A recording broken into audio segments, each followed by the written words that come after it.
Right now, beneath your feet, two of the most dangerous geological structures on Earth are having a conversation. And scientists just figured out what they're saying to each other. For decades, we assumed the San Andreas Fault and the Cascadia Subduction Zone were independent threats, separate monsters. You'd worry about one or you'd worry about the other. Emergency planners built their worst-case scenarios around a single catastrophic event. They were wrong. New research has just rewritten everything we thought we knew about earthquake risk on the West Coast. And the implications are so severe that engineers, geologists, and disaster response agencies are scrambling to recalibrate their entire framework for what's coming. Not one earthquake, two, back-to-back, and possibly within minutes of each other. Let's start with what we're actually dealing with, because most people don't fully grasp the scale of either of these fault systems on their own, let alone what happens when they work together. The San Andreas Fault runs roughly 800 miles through California. It's the boundary between the Pacific Plate and the North American Plate, and it's been building stress for over a century since its last major rupture in 1906. That earthquake destroyed San Francisco, and that was just a portion of the fault letting go. A full rupture, what seismologists call the big one, would be orders of magnitude worse. We're talking magnitude 8.0 or higher ground shaking that lasts for up to 4 minutes across the most densely populated region in the United States. Now move your attention north. The Cascadia Subduction Zone stretches 700 miles along the Pacific coast, from Northern California all the way up through Oregon, Washington, and into British Columbia. This is an entirely different category of threat. Here, the Juan de Fuca Plate is slowly diving beneath the North American Plate. And when it finally snaps, it won't produce a magnitude 8. It will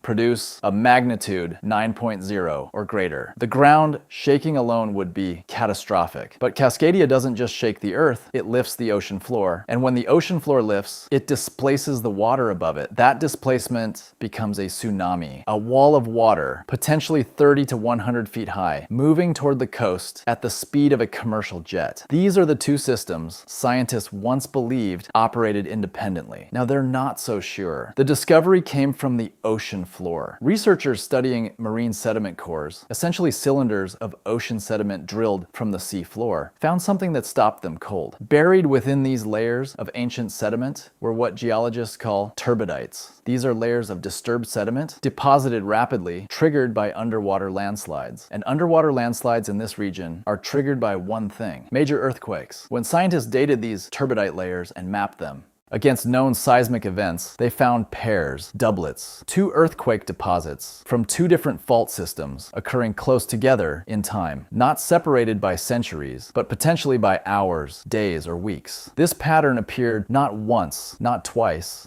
but at least 10 times over the past 3,100 years. 10 times in recorded geological history, something triggered a seismic sequence that moved both fault systems in close succession. The question was, how? What was the mechanism connecting two fault systems that geologists had long considered separate? The answer lies at a point roughly 200 miles off the Northern California coast, a place called the Mendocino Triple Junction. This is one of the most geologically complex locations on the planet. It's where three tectonic plates meet simultaneously: the Pacific Plate, the North American Plate, and the Juan de Fuca Plate. Each of these plates is in constant motion, grinding and pressing against the others. And at the Mendocino Triple Junction, those forces don't just coexist, they interact. Scientists now believe this junction acts as a mechanical bridge between the two fault systems. Stress transfers through this point. When one fault accumulates enough pressure to rupture, the energy doesn't simply dissipate, it travels, it redistributes, it loads stress onto the adjacent system. Think of it like a row of dominoes, except each domino weighs 10 billion tons and sits beneath a major metropolitan area. The rupture of one fault doesn't relieve pressure on the other, it adds to it. Now let's talk about what this actually means for the people living on the West Coast. Under the old model, the one where these faults were independent, emergency planners already knew the stakes were severe. A major Cascadia event alone was expected to kill thousands, potentially tens of thousands, in the tsunami inundation zone along the Oregon and Washington coasts. Entire coastal communities had less than 15 minutes to reach high ground before the first wave arrived. FEMA projections for a full Cascadia rupture estimated over 13,000 deaths, 27,000 injuries, and over 1 million displaced people. just from a single event. The San Andreas scenario wasn't much better. A full Southern California rupture was projected to cause over 1,800 deaths, 50,000 injuries, and economic losses exceeding $200 billion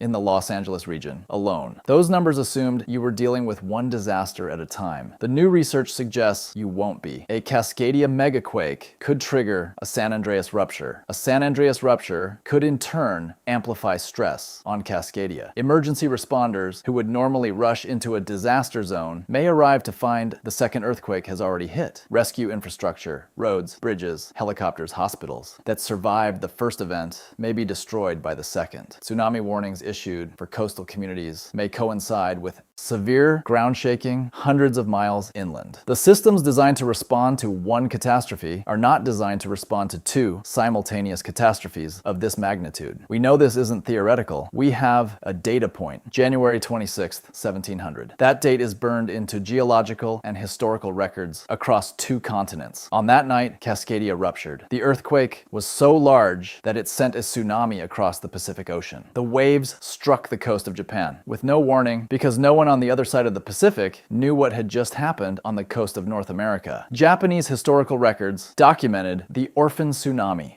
a wave that arrived with no local earthquake to explain it. The size of that event estimated at magnitude 9.0 or greater. And here's what the new research suggests. 1700 may not have been a single event. The sediment record from that period shows evidence that both fault systems may have moved in that sequence. The 1700 Cascadia rupture may have been accompanied or shortly followed by significant movement on the San Andreas. We don't know for certain. The historical record is incomplete, but the geological evidence raises the possibility that the last time Cascadia fully ruptured, it didn't do it alone. Let's zoom out to the economic dimension, because this is where the scale of the disaster becomes truly national and global. The west coast of the United States is not just a population center. It's an economic artery. The ports of Los Angeles and Long Beach together handle roughly 40% of all containerized imports entering the United States. Seattle and Portland add significant additional capacity. These ports are the choke points through which consumer goods, industrial components, electronics, and pharmaceuticals flow into the American economy. A double fault earthquake sequence wouldn't just kill people, it would shut down those ports, potentially for months. Supply chains that were already shown to be fragile during the pandemic would face simultaneous disruptions at their origin point. Prices would spike. Industries that depend on just-in-time manufacturing would grind to a halt. The ripple effects would reach every state in the country and extend to trading partners around the world. We've seen this before in miniature. On January 17th, 1995, the city of Kobe, Japan, was struck by a magnitude 6.9 earthquake. It killed over 6,400 people and injured more than 40,000. Infrastructure across one of Japan's most important port cities was devastated. The economic damage was estimated at roughly $200 billion.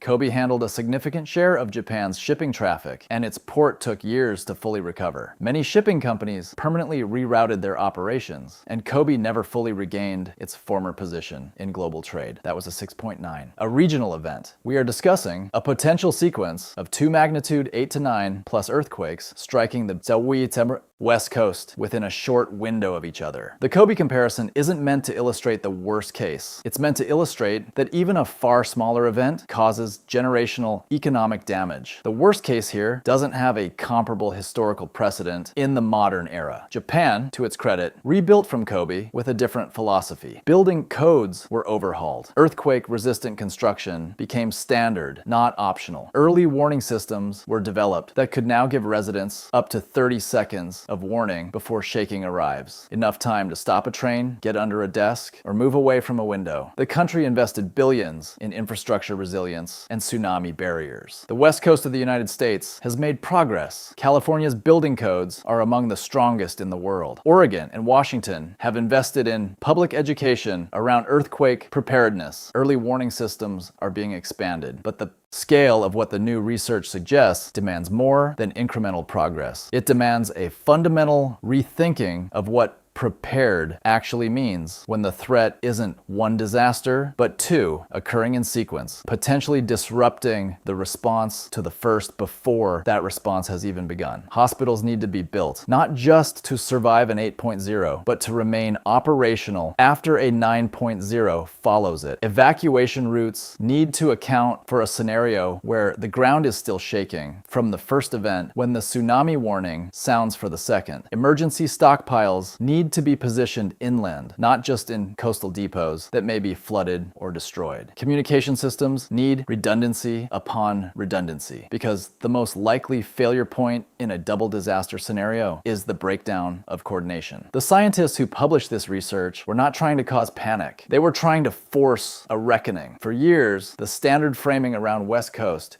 earthquake risk was the big one is coming, singular. One event, one response, one recovery. The sediment record says that framing is incomplete. At least 10 times in the past 3,000 years, both systems move together. That's not a coincidence. That's a pattern. And patterns in geology are not random noise. They are the accumulated record of physics playing out over time, following rules that don't care about our planning assumptions or our budget cycles or our political timelines. The Mendocino Triple Junction is transferring stress right now. Both fault systems are accumulating energy right now. The last major Cascadia rupture was in 1700, which means over 300 years of strain has built up along a fault that historically ruptures every 200 to 500 years. The San Andreas hasn't produced a full rupture since 1906. Both systems are, by geological measures, overdue.